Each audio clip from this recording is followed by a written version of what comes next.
हे guys, अस्सलाम वालेकुम। Welcome back to my channel. मैं हूँ रिदा और आप देख रहे हैं मेरा यूट्यूब चैनल। आज हम बात करेंगे एवन टोन सी क्रीम के साइड इफ़ेक्ट्स के बारे में। As you know, different creams different skin पे डिफरेंट रिज़ल्ट देती हैं।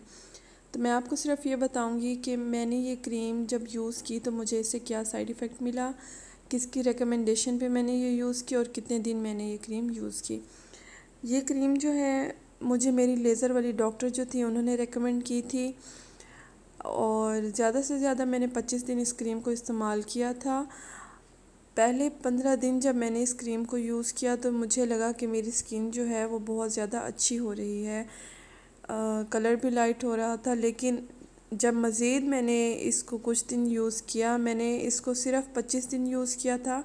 पहले 15 दिन क्रीम का रिज़ल्ट मुझे अच्छा लग रहा था, लेकिन जब मज़ीद मैंने 2-3 दिन इसको इस्तेमाल किया तो मुझे फ़ील हुआ जैसे मेरी स्किन के पोर्स ओपन हो रहे हैं। पोर्स जो है वो इनलार्ज हो रहे थे। फिर मैंने अपनी लेज़र वाली डॉक्टर को कॉल की, उनको मैंने बताया कि मेरी स्किन में पोर्स ओपन हो रहे हैं। ये क्रीम यूज़ करने से पहले मेरी बेबी स्किन थी, कोई साइड इफ़ेक्ट मेरी स्किन पे किसी किस्म का नहीं था, कोई इशू नहीं था, ना एक्नी का, ना पिंपल का, ना ही ओपन पोर्स का, किसी चीज़ का भी इशू नहीं था। Just for healthy and glowing skin उन्होंने मुझे ये रेकमेंड की थी।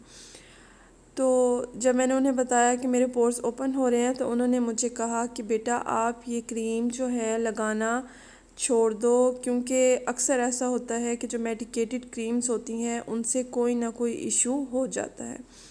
तो मैंने ये क्रीम लगाना छोड़ दी, लेकिन इसी क्रीम से मेरे पोर्स जो हैं वो ओपन हो गए थे। इससे पहले मेरी स्किन पे पोर्स का इशू नहीं था, ना ही मुझे पता था कि स्किन में कोई पोर्स भी होते हैं जो इनलार्ज हो जाते हैं।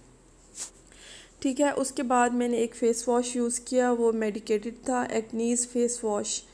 ठीक है, उसका मैं अलग से रिव्यू कर दूँगी।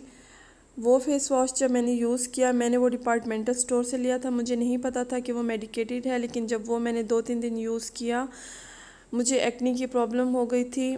तो जब वो मैंने यूज़ किया तो उससे भी मेरे पोर्स ओपन हो रहे थे। और मेरी एक फ्रेंड है, वो मेडिकेटेड सन ब्लॉक यूज़ कर रही थी, उसके भी उस सन ब्लॉक से पोर्स ओपन हो रहे थे। मींस के मेडिकेटेड क्रीम्स, फेस वॉशेस, सन ब्लॉक्स जो भी हैं, इनसे स्किन पे कोई ना कोई इशू हो जाता है और मेन प्रॉब्लम जो है वो ओपन पोर्स की ही होती है। अगर आप लोगों में से किसी ने एवन टोन सी क्रीम यूज़ की है तो मुझे कमेंट सेक्शन में ज़रूर बताइएगा कि आप लोगों को इस क्रीम से कैसा रिज़ल्ट मिला। और अगर आपको मेरी ये वीडियो अच्छी लगी हो तो मेरी वीडियो को लाइक और चैनल को सब्सक्राइब ज़रूर कर दें और बेल के आइकन को भी प्रेस कर दें ताकि मेरी डेली आने वाली वीडियो की नोटिफिकेशन आपको मिलती रहे। Thanks for watching. मिलते हैं नेक्स्ट वीडियो में, तब तक के लिए अल्लाह हाफिज़।